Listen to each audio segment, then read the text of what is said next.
We have some major Rams updates to talk about on today's episode, as we're going to discuss an overseas game for the Rams in the future, but it's a historic overseas game. We're going to talk about what the details are around that, at least at the moment. We're also going to discuss the coaches and how the Rams are still involved in terms of the coaching search for other teams, if you will. And we're also going to break down a little bit of what Jared Verse has going on in the Pro Bowl and some defensive highlights from this season, all on today's episode of the Rams Digest. I'm your host, Josh Rahidon. Remember, if you guys are not subscribed to the channel, do me a favor and press that subscribe button now, as 78.7% of you guys are watching the videos, but you're still not subscribed to the channel. So do me just a huge favor, press that subscribe button. It doesn't cost you anything, and it'll allow you to make sure you don't miss any daily Rams content here at the Rams Digest. Let's get into this first story here, as it is an interesting one, as we're talking about the Rams in the land down under. If you don't know what I'm talking about, well, there's a rumor at the moment, and I want to emphasize it is still kind of a rumor, technically unofficial in terms of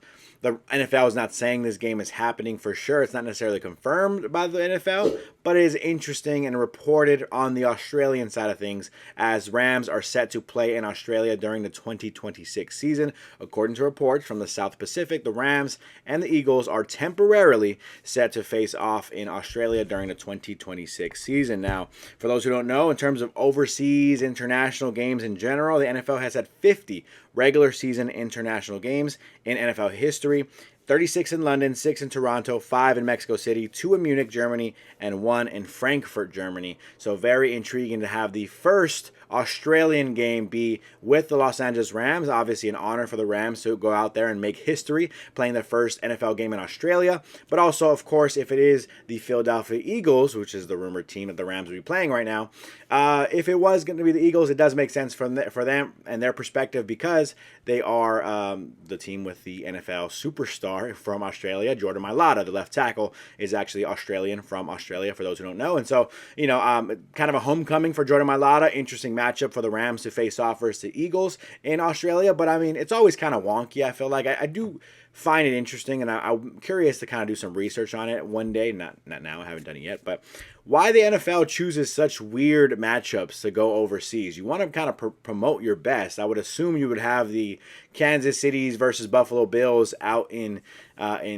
overseas, right? Because you want a big time matchup. But I guess maybe you can say those matchups are so revenue generating here at their home stadiums that maybe that's why you don't want to take those games away from the American audience. You don't want to have a game at 6:30 in the morning when it's Buffalo versus KC, because the main audience that brings you all the money maybe wouldn't be able to get up and watch as much. You want to make sure you milk that as much as possible. So I kind of understand from that perspective, I guess. But I just felt like maybe you want to have some better matchups, right? Sometimes it's always the Houston Texans versus the Jacksonville Jaguars. No offense to those teams, but sometimes it's like not really a game that I would be super excited to see. But regardless, Rams versus Eagles is an interesting game, right? Maybe you say in a couple years from now it wouldn't be as intriguing as it is at the moment, with Matthew Stafford possibly being retired by that point or moving on from another team. Who knows what the situation would be in a couple years from now, and then Cooper Kupp being moved on, and who knows where the Rams are going to be in a couple of seasons. Who knows where the Eagles are going to be in a couple of seasons. So that's going to be intriguing to see where that goes down in a couple of years. Ultimately, though,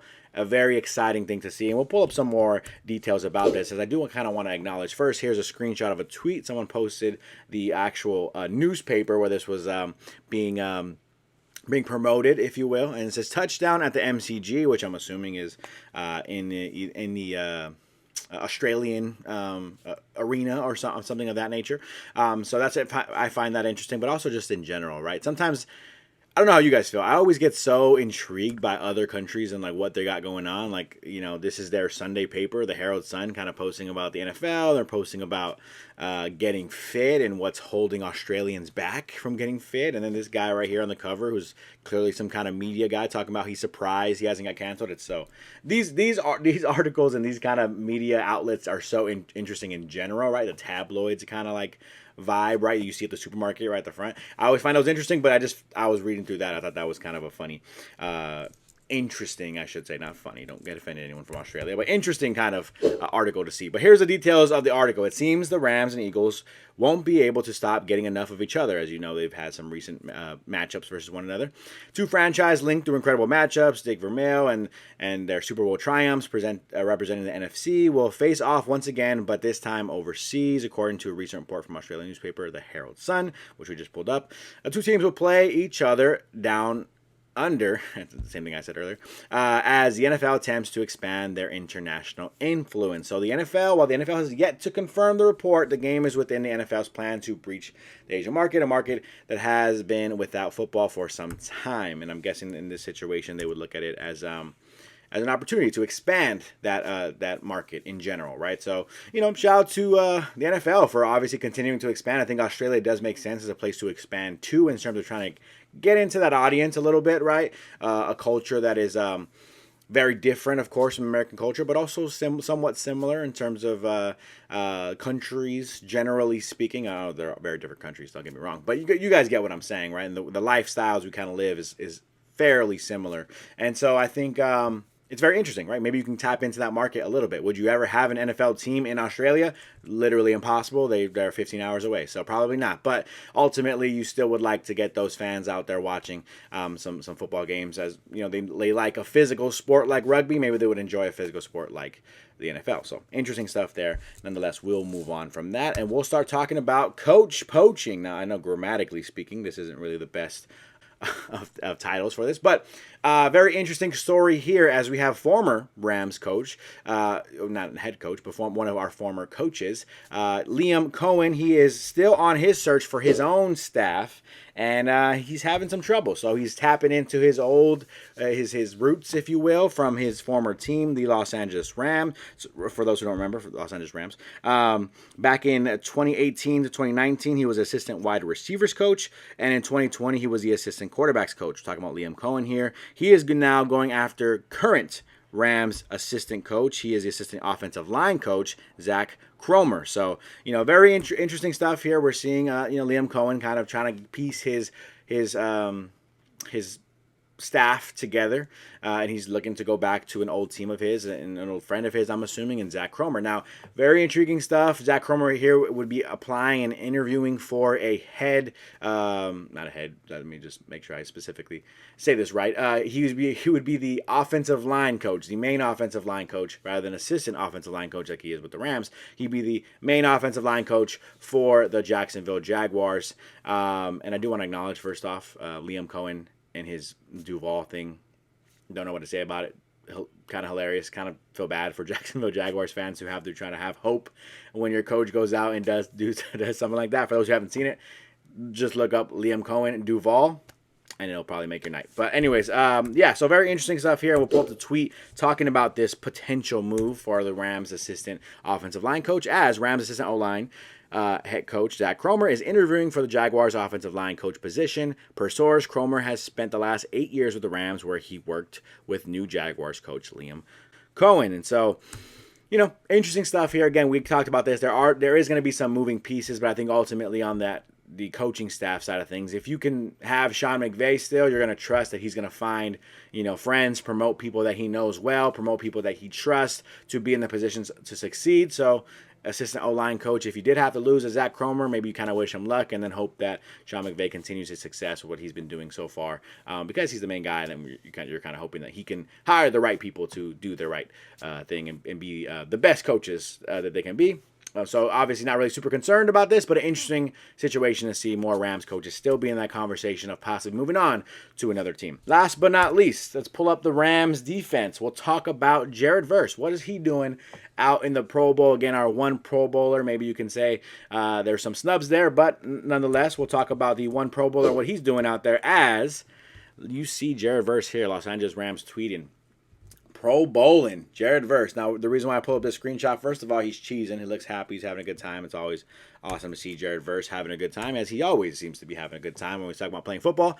But you notice here in the picture, he's actually rocking a GoPro. So I highly recommend that you guys go to social media, go to YouTube, whatever it is, look up the clips from Jared Verse and his GoPro action at the Pro Bowl. It's super hilarious to see him interacting with guys like Bijan Robinson. He's interacting with guys like Justin Jefferson, Bobby Wagner. I'm just trying to think of some guys he was interacting with in the video.